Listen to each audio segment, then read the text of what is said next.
Hola, ¿qué tal? ¿Cómo estás? Soy Rodrigo Márquez Muro, tu sommelier de confianza. Conmigo está el gran Edu Villegas, que no necesita mayor presentación. Y sobre pretexto de los primeros 100 vinos catados aquí en Vinocracia, pues nos catamos, seguramente ya viste la cápsula, un Prosecco milesimado. Y pues creemos prudente tomarnos unos minutitos para hablar de vinos espumosos, milesimados y demás. Porque creo que pues de repente tenemos mucha información de los tintos y los espumosos son, sí, esos del festejo, ¿no? Esos caros, esos, pero no tenemos realmente así pues toda la información, ¿no? Cierto. Así es que bueno, tomemos esta cápsula, avisamos, no es de cata, ya subimos la cata del vino 100, pero hablemos un poquito, para empezar, el método creo yo que es importante, Es ¿no? importantísimo. Yo, entrándole al tema de lleno, es importante comentarle a la comunidad que un vino espumoso es un vino que, bueno, históricamente son muy antiguos, muy antiguos. Ya, por ejemplo, incluso previo a los romanos, se dice que en la isla de Lesbos los griegos ya producían algunos vinos espumosos. Luego los romanos van a conocer estos vinos, van a intentar emular las técnicas que usaban los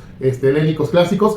De ahí vamos a pasar muchos siglos hasta que vamos a llegar justamente al método rural, que es la base, que es más o menos lo que se usaba el entonces. ancestral que ahora usan mucho para los naturales, ¿no? Es correcto. Que técnicamente, eso pues, no es una segunda fermentación, sino una fermentación interrumpida o parcial, fraccionada, perdón. Que también, pero también mencionaban que los egipcios les salía no intencionadamente, sino que de repente era así como de, este no salió. Ahora entendemos que fue de, tapaste un poquito mejor la ánfora o lo que tuvieras. Exacto. Y atrapaste un poquito de gas. Y entonces no había una segunda fermentación, como bien dices, pero la lógica nos marcaría que, pues, el vino espumoso de forma natural se dio cuando alguien tapó el recipiente, ¿no? Y que más allá de eso, hay que recordar, como a lo mejor 2 pasitos atrás, que la propia fermentación alcohólica produce, uno de sus productos es el gas carbónico. Así es. Entonces, en el momento de la fermentación, queda disuelto y luego, al ser un gas propelente, pues se emite y tal. Pero el asunto es que justamente estos vinos que dejaban algo de ese gas que se formaba en la fermentación, quedaba atrapado y cuando abrías la botella, la ánfora, lo que fuera, pues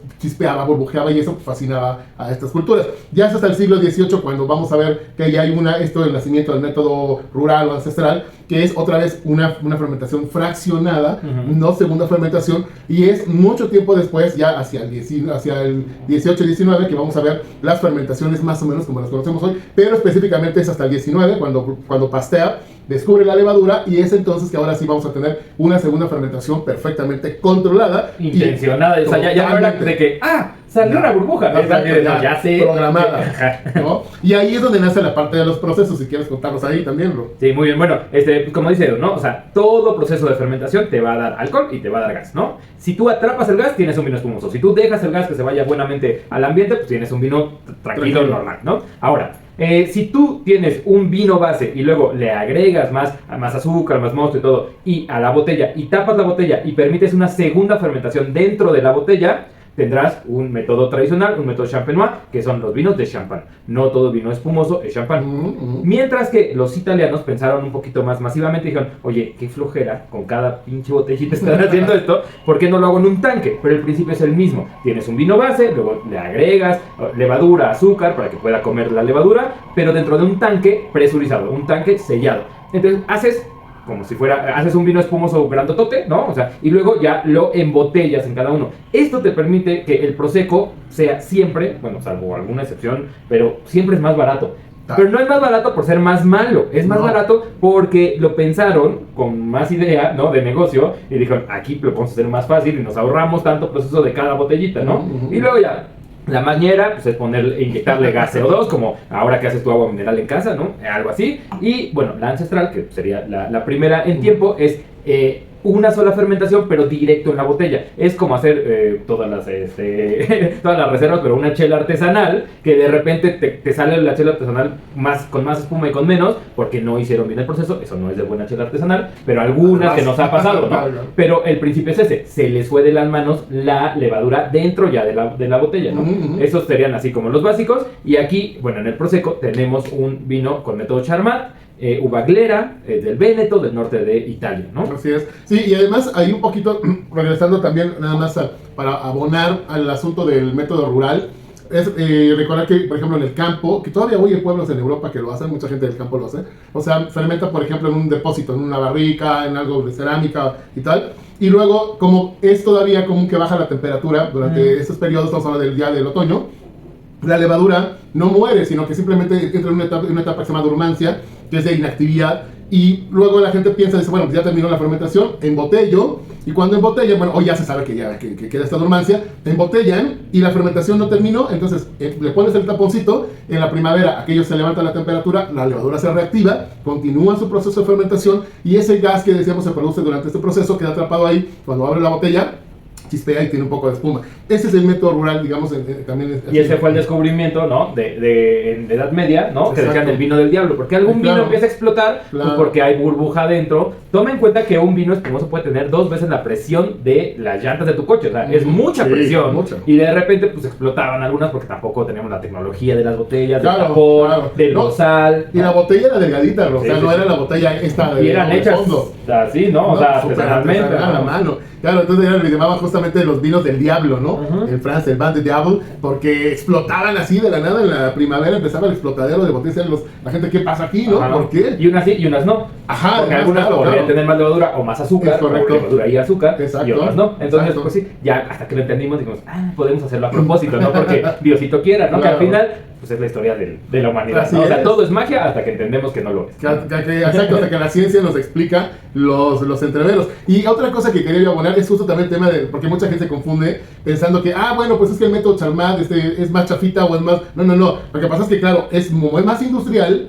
A ver, tiene pros y contras, como todo en la vida, ¿no? Pero cuando hablamos de un método Charmat, como ya bien dijiste, se trata de masificar el producto. Y esto sobre todo para la posguerra en Europa, después de la Segunda Gran Guerra, pues era conveniente. Claro. Había que reactivar la economía, había que reactivar el campo. Y este método, que si bien es un método que además viene de mucho tiempo atrás, a los finales del 19, era muy poco practicado porque no había la necesidad de masificar el producto. Cuando se masifica por estas cuestiones meramente económicas, sociales, políticas, empezamos a ver esto, pero hay que dejar muy claro que, como ya decíamos, y lo pueden ver en la cápsula que hicimos de este Prosecco, hay Prosecos extraordinarios, Preciosos, maravillosos, de verdad que no le piden, dicho con todo el respeto del mundo, no le pide nada a un buen champán, Lo digo, a las pruebas me remito de carta ciega, yo siempre les digo que es doblemente bonito, porque puedes tener un vino tan bonito como un champán, pero mucho más barato.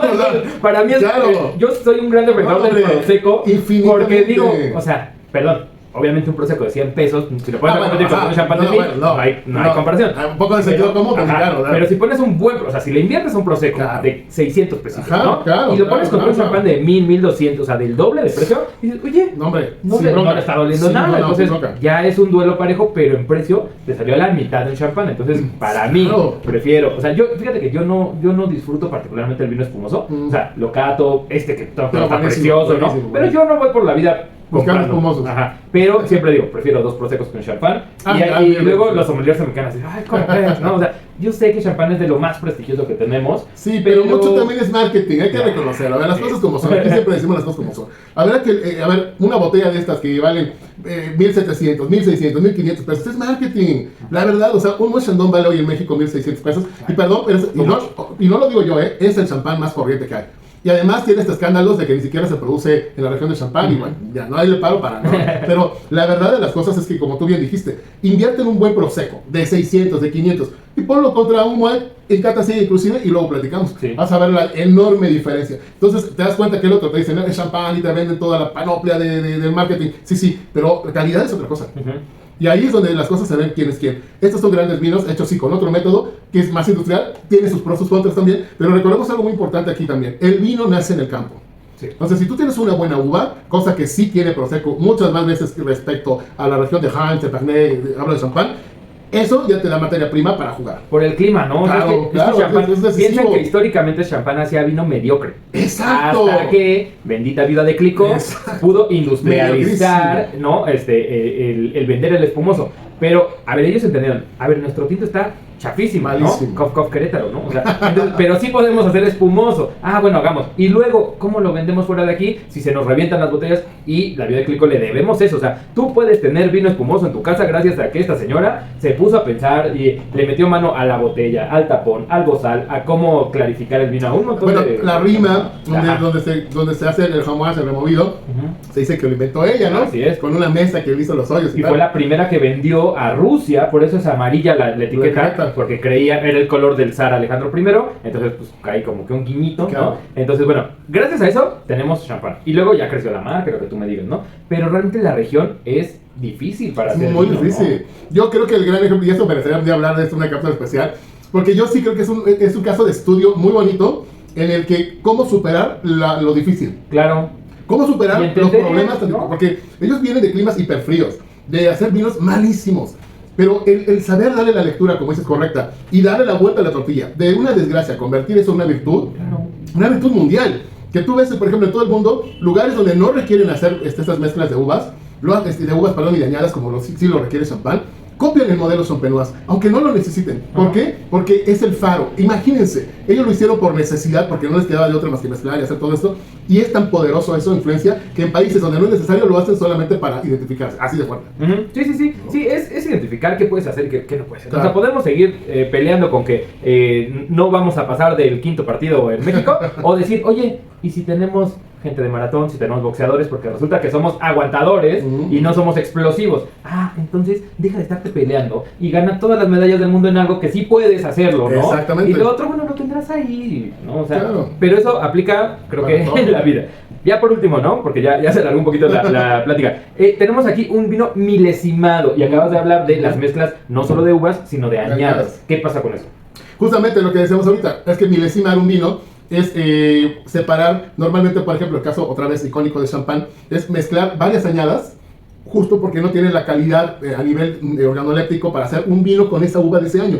Entonces lo que hay que hacer es mezclar diferentes años para lograr hacer un vino decente o bueno. Y uniforme, ¿no? Uniforme. O sea, tú esperas que un Dom Perignon te sepa Dom Perignon. Siempre. No importa el año, no Claro. importa nada. Siempre Claro. tiene que saber igual, ¿no? Entonces de repente es así de, "Ay, no salió tan ácido este año. Ah, pero de hace dos tengo hay un lote guardadito, súper ácido. Ah, pues ponle tantito de eso y ahí vamos, ¿no?